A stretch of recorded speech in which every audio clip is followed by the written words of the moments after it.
d'être là, en fait, et de ne pas être ni coincé dans le métro, ni empêché par un événement de famille, ni, etc. Leïla, qui dirige une classe à Aubervilliers et qui fait partie de nos fidèles, si j'ose dire, puisque déjà l'an dernier, vous étiez là. Alors, deux mots pour introduire cette réunion.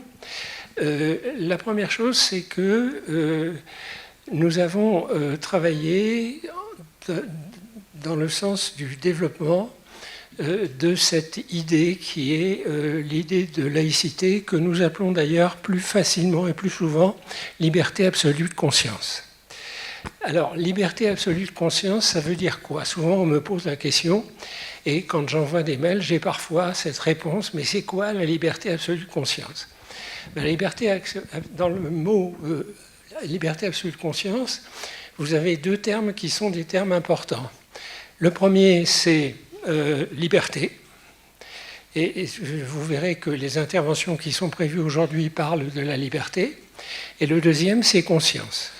Alors conscience, ça peut s'appliquer à différents domaines, mais ça s'applique généralement au domaine religieux. Ça veut dire quoi? Ça veut dire que nous sommes des laïcs, et des laïcs qui appliquons au sens strict la loi de 1905. C'est-à-dire que la loi de 1905 n'est pas une loi anti-religieuse, loin de là. C'est même la garantie pour les religions de pouvoir exercer leur culte en paix. Nous insistons beaucoup sur ce point-là, parce que souvent, en particulier le terme laïcité est détourné, et il est détourné pour des raisons qui sont des raisons qui ne sont pas forcément en faveur de la laïcité. C'est-à-dire qu'on nous parle de l'idée laïcité ouverte, laïcité compréhensive, accommodement raisonnable. Ça, c'est un terme qui nous vient du Canada et qui est en train d'ailleurs de disparaître, puisqu'ils se sont aperçus que les accommodements avec certaines religions n'étaient pas toujours raisonnables. Donc voilà quel est notre but et voilà le message que nous essayons de faire passer. Alors ça nous amène effectivement à avoir des actions. Parce que comment parler de laïcité et comment surtout convaincre des jeunes, des jeunes générations, c'est-à-dire des jeunes adolescents ou grands adolescents entre 10 et 20 ans, comment arriver à les convaincre que la liberté de conscience est une chose qui les libère et n'est pas quelque chose qui, au contraire, les opprime. Dans les très jeunes générations, nous entendons très souvent ce terme-là. Oui, la laïcité, c'est quelque chose qui nous opprime, qui nous prive de liberté, et en particulier notre liberté religieuse. Ça n'est pas le cas. La liberté de conscience, c'est d'abord la liberté d'avoir une religion, de pouvoir la pratiquer, sans que personne ne cherche à vous en empêcher, ni à vous punir de quelque façon que ce soit. Quelle que soit cette religion. La deuxième chose, c'est que la religion n'a pas le droit d'essayer de détruire, de critiquer, ni d'insulter ceux qui ne pratiquent pas cette religion. Donc ça veut dire tout simplement que des termes comme apostat, traître, renégat, etc., ne sont pas acceptables. Et enfin, ça veut dire que l'on peut aussi changer de religion si on le souhaite, c'est-à-dire si on s'aperçoit que la religion qu'on a pratiquée ne vous convient plus tout à fait, et que soit on arrête d'avoir une religion, soit on change de religion. Voilà, c'est quelque chose de très simple que nous essayons de faire passer à travers un certain nombre d'actions culturelles. Parmi ces actions culturelles, nous avons imaginé qu'il fallait encourager la lecture chez les jeunes. Alors, je ne sais pas si vous avez regardé nos affiches en arrivant, mais il y en a en particulier, celle que vous voyez par exemple ici avec un âne. C'est la lecture nuit gravement à l'ignorance.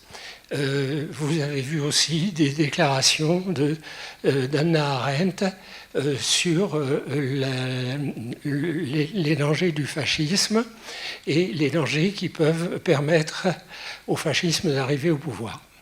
Donc voilà exactement quel est notre état d'esprit et ce que nous cherchons à faire. En littérature, nous avons un ennemi qui est un ennemi extrêmement fort, c'est que les jeunes lisent de moins en moins. Et c'est pour ça que nous avons imaginé un prix littéraire qui tient effectivement en ces deux termes, liberté et jeunesse. Ce qui nous amène aussi à lutter frontalement contre un certain nombre d'éléments, et notamment les réseaux sociaux, qui sont tout à fait, je dirais, l'antiforme de la liberté. Pourquoi ? Parce que nous en avons tous fait l'expérience. Il suffit que vous cherchiez, par exemple, un hôtel pour voyager dans telle ou telle ville, et même si le site sur lequel vous demandez cet hôtel n'est pas forcément un site spécialisé dans le tourisme, vous allez voir aussitôt apparaître sur votre écran tout un tas de publicités pour des hôtels de tous les genres et de toutes sortes et dans tous les pays. Donc on cherche à savoir, les fameux algorithmes cherchent à savoir quels sont vos goûts et à ne vous proposer le plus finement possible que des choses correspondant à vos goûts en espérant vous vendre quelque chose. C'est ça que nous appelons l'enfermement à l'intérieur d'un cercle. Alors j'ai parlé de la publicité, mais je pourrais parler d'autres domaines aussi, mais je ne veux pas être trop long. Donc, voilà un petit peu quel est notre but et voilà ce que nous avons fait. Nous en sommes à la deuxième édition, je vous l'ai dit, et cette deuxième édition, c'est déjà une bonne surprise parce qu'au début, quand on a démarré, on n'était pas tout à fait certain d'arriver à poursuivre notre action. Donc nous faisons la deuxième édition. Je peux vous dire d'ores et déjà que la troisième est en préparation et qu'elle aura lieu l'an prochain. Ça veut dire que nous sommes sur la bonne voie. De plus en plus de gens viennent vers nous parce qu'ils ont compris que notre combat était un combat pour la liberté et n'était pas un combat pour l'enfermement.